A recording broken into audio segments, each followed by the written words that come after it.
Assalamualaikum teman-teman. Waalaikumsalam warahmatullahi wabarakatuh. Oke, baik, ini podcast perdana kita ya, yang berjudul Ngopi dan Narasi, untuk menemani kalian ngopi sambil dapat sedikit inspirasi lah dari narasumber yang kita hadirkan di setiap minggunya. Oh iya, pertama ini kita kedatangan dari dua orang pengusaha asal Kediri, ya Cak Ridwan dan Cak Kolis atau biasa dipanggil Cak Lis. Beliau berdua ini adalah founder dari Arsaka Kopi di Kediri. Oke, baik, bisa diperkenalkan dari siapa dulu, Cak Lis atau Cak Ridwan?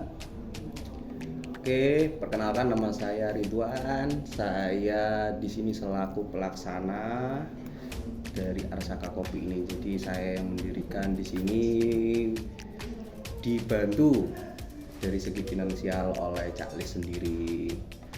Monggo Cak Lis dipersilakan perkenalkan dirinya. Oke, nama saya Nurholis. Saya selaku investor yang memodali Arsaka. Oh, iya. Ya, Cak Lis sendiri ini yang memodali saya. Oh, begitu Mas ya. Cak Lis sendiri ini memodali saya.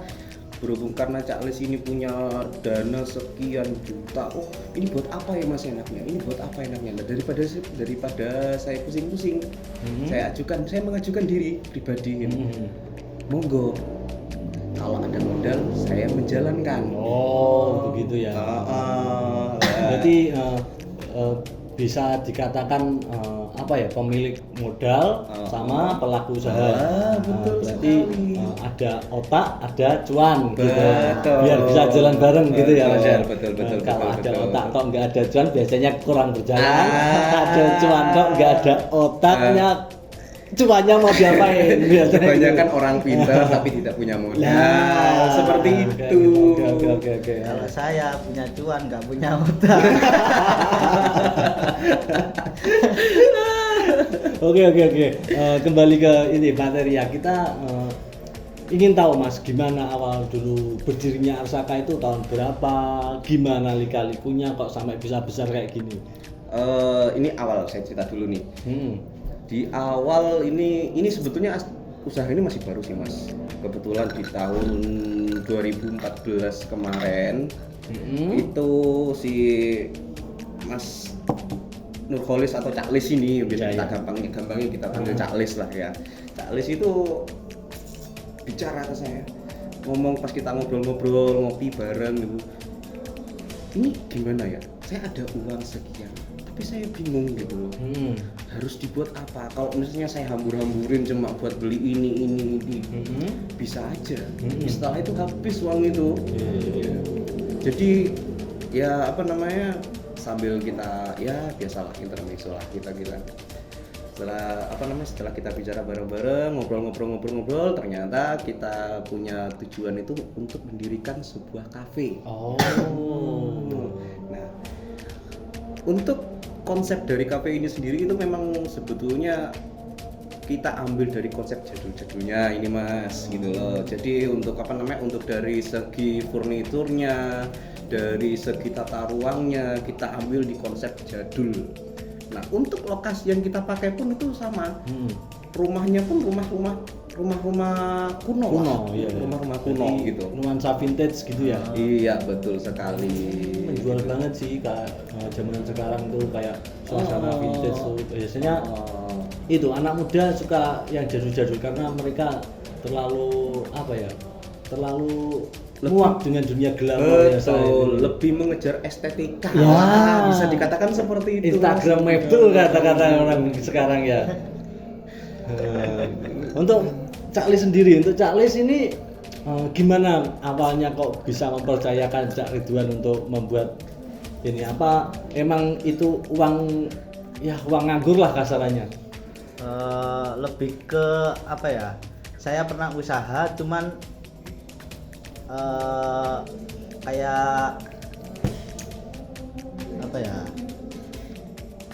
penjualannya itu kurang.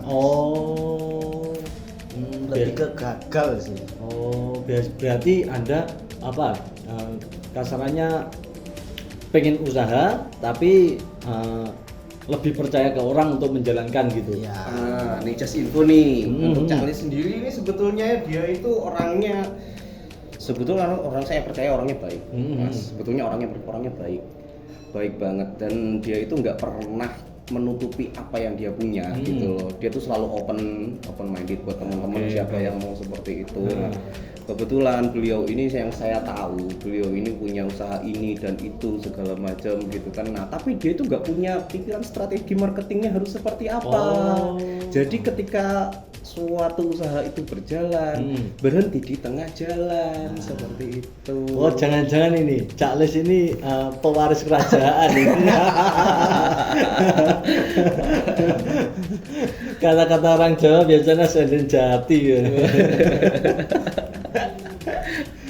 Cuma nompo. Untuk apa perkembangannya Arsaka sendiri tuh saat ini gimana Mas? Kok bisa apa ya? Bisa banyak pengunjung, bisa viral kayak gitu. Apa strategi yang dipakai kayak gimana? Oke. Perlu saya jelasin ini ya. Nah, ini untuk sharing juga sih buat teman-teman kali aja di luar sana mau bikin usaha seperti ini gitu. Oke. Di sini kita itu ya seperti pada umumnya usaha-usaha baru ya gitu ya.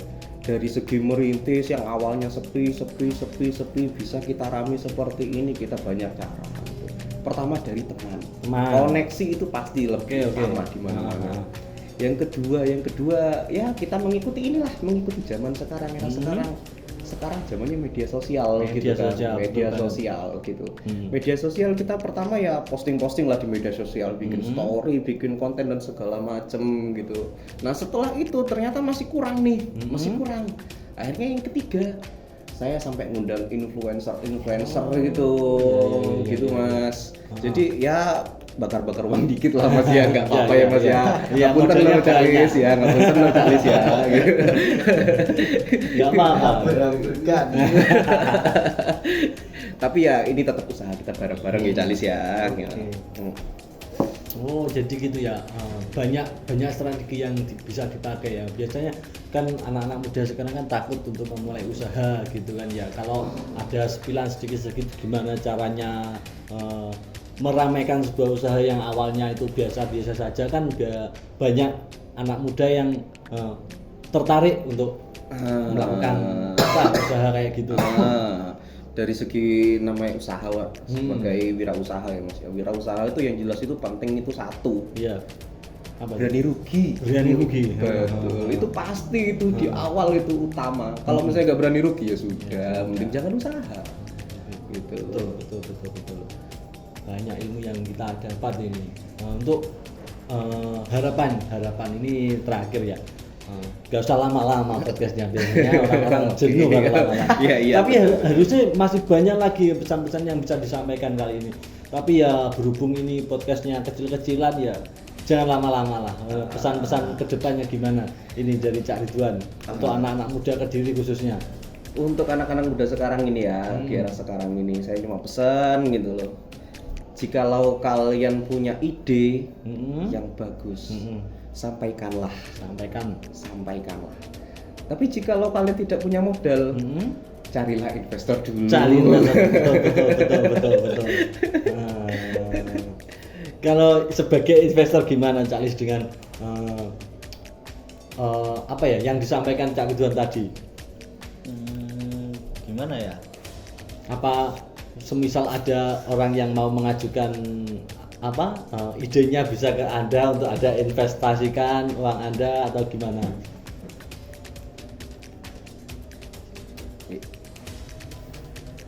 Oke, ini saya tambah ini, saya bantu nih. Ini soalnya untuk Cak Lis sendiri ini orangnya agak gimana gitu introvert, ya. Terlalu introvert sekali gitu kan. Dia terlalu introvert. Semua dia itu bisa ngobrol dan segala macam, apalagi diwawancarai seperti ini, wah susah sekali gitu. Mungkin dia ngobrolnya pakai duit. Betul sekali. Dikasih duit ya kita pula biar langsung berangkat gitu ya. Yang penting hasil. Yang penting hasil. Oke. Jadi gini. Untuk sebagai seorang investor itu pasti kita harus cari seseorang yang bisa kita percaya. Itu yang utama. Kepercayaan itu nomor satu. Kepercayaan itu nomor satu, dan juga kalau misalnya soalnya kan untuk mengeluarkan uang, kita kalau tidak tahu bibit, bebet, dan bobot seseorang itu, kita nggak bakal bisa memberi kepercayaan itu. Apalagi setelah ada tuh ceritanya tiba-tiba dikasih uang, setelah dikasih uang tiba-tiba hasilnya nggak ada gitu loh. Hasilnya nggak ada gitu loh. Kirain itu Mas, ada ide yang kelihatan wah, terus Cak Lisnya bisa invest sembarangan gitu karena dia uangnya banyak sekali. Kita taruh ngombe kopi ya Mas. Oke, ngopi santai Mas ya. Soalnya saya pernah Mas, orang A, B, C udah pernah saya invest, cuman kebanyakan gagal. Tapi uangnya nggak habis-habis. Herannya itu uangnya kok bisa nggak habis-habis Kan ini itu. sampingan, Sampingan. ada kerja utamanya. Oke. Saya ketemu Mas Ridwan, akhirnya ya bisa sebesar ini, ya saya percaya. Oke. Mungkin dari Cak Ridwan ada keinginan untuk bangun kafe lagi atau gimana? Kalau untuk ke depannya mungkin kita masih lihat-lihat dulu ya Mas ya. Untuk kedepannya kita masih mau lihat-lihat, kita masih mau pelajari pasar dulu nih. Karena kalau nggak semuanya untuk kafe itu bakal bisa semaju ini, gitu kan. Nah kita kan juga lihat perkembangan zaman. Kalau semisal nanti di era kedepannya bakal ada yang lebih menjanjikan untuk kita bangun usaha tersebut, ya kita bangun usaha lain selain kafe. Nggak ada salahnya minta duit lagi ke Cak Kolis. Ya, betul sekali. Tinggal ngomong Cak, iki ono usaha iki enak iki gaweanmu. Apik gak kira-kira? Wis tak percaya karo aku mari ngono tok aku beres. Siap. Oke. Cak Kolis siap ini mendanai semisal ada ide lagi dari Cak Ridwan nih. Oh, siap-siap aja. Wah. Yang penting kayak yang penting untuk untuk kayak bidikannya, untuk marketingnya itu sepertinya oke dan segala macam itu insya Allah Cak Oles oke gitu. Oke. Ya wis, ini terima kasih banyak buat bintang tamu kali ini podcast perdana kita. Dari Cak Ridwan sama Cak Kolis, terima kasih atas informasi yang telah diberikan. Untuk teman-teman pendengar setia kami, jangan bosan mendengarkan podcast Kopi dan Narasi dari kami, karena ini podcast perdana.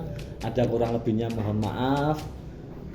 Wassalamualaikum warahmatullahi wabarakatuh. Salam narasi. Salam.